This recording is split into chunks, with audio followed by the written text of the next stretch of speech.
വെളിച്ചപ്പാടാവുക എന്നത് തൻ്റെ ജീവിത നിയോഗമായി കരുതുകയാണെന്ന് നാരായണൻകുട്ടി. ചാലിശ്ശേരി മുലയമ്പറമ്പത്ത് ക്ഷേത്രത്തിൽ ഡിസംബർ 5 വെള്ളിയാഴ്ച വെളിച്ചപ്പാടായി സ്ഥാനമേൽക്കുന്ന നാരായണൻകുട്ടിക്ക് ക്ഷേത്രവും ആചാരങ്ങളും ഒരിക്കലും ജീവിത പരിസരത്തിന് അന്യമായിരുന്നില്ല. ക്ഷേത്രം കോമരമായിരുന്ന അമ്മാവൻ ആലിക്കര കണ്ണാലത്ത് ശിവശങ്കരൻ വെളിച്ചപ്പാട് തനിക്ക് ശേഷം നാരായണൻകുട്ടിയെന്ന് മനസ്സിൽ കണ്ടിരുന്നു. അത് ഇപ്പോൾ യാഥാർത്ഥ്യമാവുകയാണ്.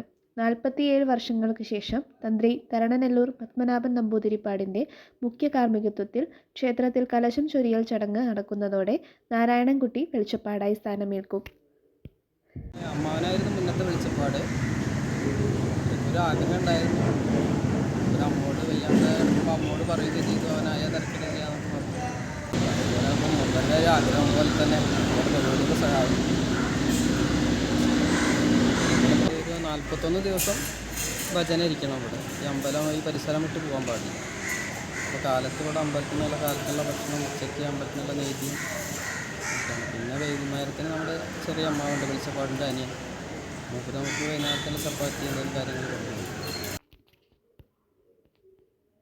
ക്ഷേത്രം ആചാരങ്ങൾക്ക് ചുമതലക്കാരും അവകാശികളും മറ്റും ചടങ്ങിൻ്റെ ഭാഗമാകും. ഉഗ്രരൂപിണി എന്നതുപോലെ കാരുണ്യവാരിധിയുമാണ് ഭഗവതി. മുലയമ്പറമ്പത്ത് ക്ഷേത്രത്തിലെ ഭദ്രകാളി പ്രതിഷ്ഠ പടിഞ്ഞാറ് അഭിമുഖമായിട്ടാണ്. മനസ്സിൻ്റെ ശത്രുക്കളായ കാമക്രോധ മതലോഭങ്ങളെയാണ് ഭഗവതി സംഹരിക്കുന്നത്. തീ പാറുന്ന കണ്ണുകളും രക്തം കിനിയുന്ന ദംഷ്ട്രകളുമായി ചുരുകയേന്തി നിൽക്കുന്ന വരദയാണ് ഭദ്രകാളി. ഭഗവതിയുടെ പ്രതിപുരുഷനാണ് വെളിച്ചപ്പാട്. 41 ദിവസത്തെ വ്രതത്തിനു ശേഷമാണ് കലശം നടക്കുന്നത്. ക്ഷേത്രം അഗ്രശാലയിൽ തന്നെ താമസവും ഭക്ഷണവും. ക്ഷേത്രാനുഷ്ഠാനമായ പാനയിൽ പങ്കെടുത്തുള്ള പരിചയം നാരായണൻകുട്ടിക്കുണ്ട്. പാന എന്ന ചടങ്ങ് നൃത്തപ്രധാനമെന്ന പോലെ ഗാനപ്രധാനവുമാണ്.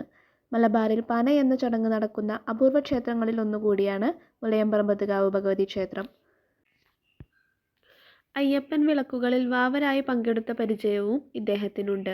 മുലയമ്പറമ്പത്ത് ക്ഷേത്രത്തിലെ വെളിച്ചപ്പാടന്മാർ എക്കാലവും ദേശത്തിനു പുറത്തും പ്രസിദ്ധി നേടിയവരായിരുന്നു. ആ പരമ്പരയിലെ പുതിയ നിയോഗമാണ് നാരായണൻകുട്ടിക്ക്. പരേതനായ കോതച്ചിറ കാരയൂർ കേശവൻ നായരാണ് അച്ഛൻ. അമ്മ കണ്ണാലത്ത് കാർത്യായനി അമ്മ. ഭാര്യ ജിഷ, അനഘ, അർച്ചന എന്നിവർ മക്കളാണ്.